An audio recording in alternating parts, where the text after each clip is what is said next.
Bonjour tout le monde, parce qu'on a plein de raisons, tous autant qu'on est, de pas forcément pouvoir faire des cartes très élaborées, de pouvoir y accorder énormément de temps. Bon ben je te dis à ce soir alors. Ouais. Attends, c'est ce soir? Mais on me dit jamais rien à moi, mais c'est pas possible, c'est pas possible. Eh ben fallait me le dire une 4e fois que l'anniversaire c'était ce soir. Ou beaucoup de moyens. Regarde, je n'ai pas assez de matériel. Ou tout simplement parce qu'on n'a pas d'inspiration. Pour toutes ces raisons et pour bien d'autres encore, j'en suis sûre, j'ai créé une petite série de vidéos juste comme il faut, quelques minutes, et vous allez voir qu'on va faire des trucs sensationnels avec soit peu de temps, soit peu de matériel, peu d'inspiration. Et ça, il n'y a personne qui le sait. Vous êtes prêts? Allez, c'est parti. Pour cette carte, j'ai choisi d'utiliser des dies rectangles fausse couture que j'ai acheté sur AliExpress, avec lesquels j'ai découpé du papier blanc assez épais pour qu'il tienne bien, hein, c'est un conseil, puisque je vais utiliser la technique du inlay qui consiste à couper son papier et à faire un petit peu de puzzle, hein, donc avis aux amateurs. Alors là pour cette fois-ci ce sera pas beaucoup de petites pièces à replacer, mais ça peut arriver. Et donc à replacer justement la découpe qu'on vient d'effectuer dans son logement.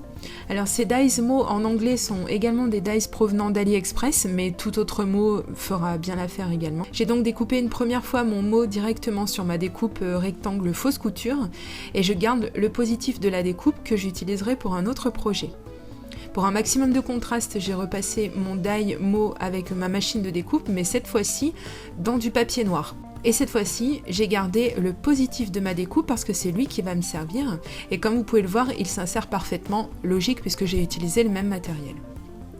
Pour faire simple, j'ai pris une base de cartes toute prête, mais vous pouvez très bien faire votre base de cartes vous-même en pliant tout simplement un papier assez épais en deux. Initialement, j'ai laissé une bordure autour de mon devant de carte et puis par la suite, j'ai changé d'avis, alors j'ai refait ma découpe exactement aux mesures de ce devant de carte. J'ai ensuite collé mon devant de carte sur ma base avec mon ATG Gun et avec un stylo colle à pointe fine, j'ai repassé dans le logement où je vais placer mon mot. Bien entendu, la pointe fine va beaucoup m'aider car ce sont de petits espaces, donc ça aurait pas été facile si j'avais pas eu ce genre de matériel. Ensuite, je positionne mon mot et c'est déjà bien joli comme ça, je trouve, mais pour les puristes ou les non-initiés, c'est sûr qu'ils n'apprécieront pas et trouveront qu'il manque quelque chose.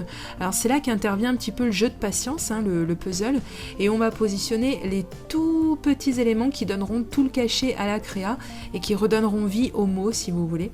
Alors personnellement, pour ce genre de manipulation, j'ai pris l'habitude de m'équiper et donc j'ai investi dans un pick-me-up, mais si vous avez beaucoup de dextérité, vous pouvez très bien faire sans.